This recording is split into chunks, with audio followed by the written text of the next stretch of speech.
Hai guys, perkenalkan nama saya Anastasia Esi dari Universitas Tanjung Pura. Jadi, minggu lalu saya mendapatkan tugas tentang manajemen ruang lingkup proyek dan struktur perincian risiko atau RBS. Jadi yang saya ambil yaitu tentang pekerjaan proyek jalan raya. Yang pertama-tama yang saya bahas itu mengenai latar belakang. Pembangunan merupakan salah satu faktor terbentuknya daerah yang berkelanjutan menjadi wilayah dan kemudian membentuk negara, yang dilakukan secara terarah, terpadu, dan berkesinambungan. Berbagai jenis pembangunan terus dilakukan sebagai upaya dalam meningkatkan kualitas masyarakat seperti pembangunan ekonomi, politik, infrastruktur, dan lain-lain. Setiap pembangunan membutuhkan perencanaan yang tepat dan terkendali agar pembangunan dapat berjalan dengan baik dan mencapai hasil yang sesuai.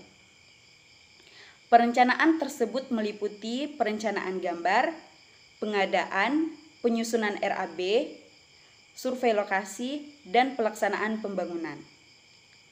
Perencanaan dan pembangunan jalan raya termasuk jenis pembangunan infrastruktur, di mana berfungsi sebagai pemenuhan salah satu kebutuhan masyarakat yang meliputi proses pembukaan ruangan lalu lintas untuk menghubungkan satu kawasan dengan kawasan yang lain.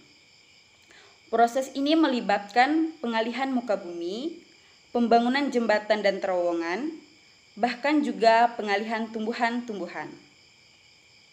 Yang kedua yaitu mengenai landasan teori.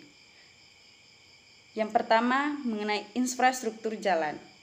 Pengertian infrastruktur adalah fasilitas-fasilitas fisik yang dikembangkan atau dibutuhkan oleh agen-agen publik untuk fungsi-fungsi pemerintah dalam penyediaan air, tenaga listrik, pembuangan limbah, transportasi, dan pelayanan-pelayanan similar untuk memfasilitasi tujuan-tujuan sosial dan ekonomi.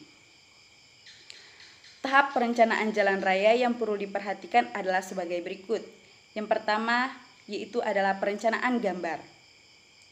Diperlukan untuk mengetahui bentuk serta tata letak jalan yang akan dibangun serta mempermudah dalam proses konsekuensi, sebab pembangunan tanpa petunjuk berupa gambar maka tidak akan terlaksana dengan baik dan seringkali menyebabkan kerugian.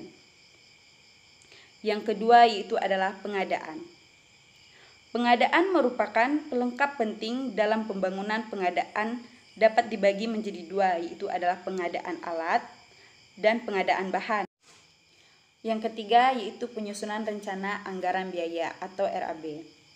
Rencana anggaran biaya merupakan perhitungan biaya bangunan berdasarkan gambar bangunan dan spesifikasi pekerjaan konstruksi yang akan dibangun, sehingga dengan adanya RAB dapat dijadikan sebagai acuan pelaksanaan pekerjaan. Yang keempat, survei lokasi. Survei merupakan pengamatan yang dilakukan langsung pada lokasi yang akan dibangun suatu bangunan untuk mendapatkan data yang akurat mengenai baik buruknya lokasi tersebut.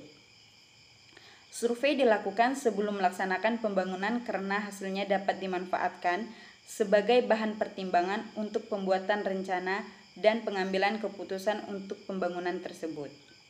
Yang kelima, pelaksanaan pembangunan. Pelaksanaan pembangunan merupakan tahapan konstruksi untuk menghasilkan wujud nyata dari berbagai tahapan yang telah dilakukan sebelumnya. Konstruksi jalan meliputi berbagai tahapan yaitu seperti pembersihan lahan, perataan tanah, penghamparan material pondasi bawah, penghamparan lapisan aspal, pemadatan jalan, serta finishing pemadatan dan perataan jalan raya. Poin yang kedua yaitu adalah untuk mengklasifikasi resiko. Ada sejumlah ketidakpastian atau resiko yang bisa terjadi, yang terdapat menghambat tujuan penyelesaian proyek transportasi. Penyelesaian tepat waktu dianggap sebagai faktor keberhasilan, maka ada banyak ketidakpastian yang mengakibatkan faktor risiko seperti cuaca, produktivitas, izin dari badan hukum, faktor-faktor sosial politik, perubahan ruang lingkup, kondisi situs, kondisi tanah, waktu pengiriman material, dan efisiensi peralatan.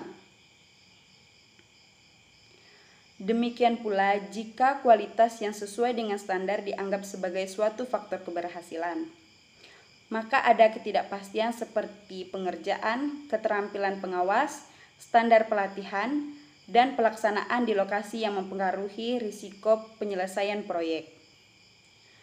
Berbagai risiko diidentifikasi terutama melalui kajian literatur penelitian. Yang pertama yaitu adalah RBS atau Risk Breakdown Structure. Dibangun untuk mengatur berbagai kategori risiko proyek seperti yang ditunjukkan pada gambar 1. RBS menunjukkan kelompok risiko, kategori risiko, dan kajian risiko pada tingkat terendah.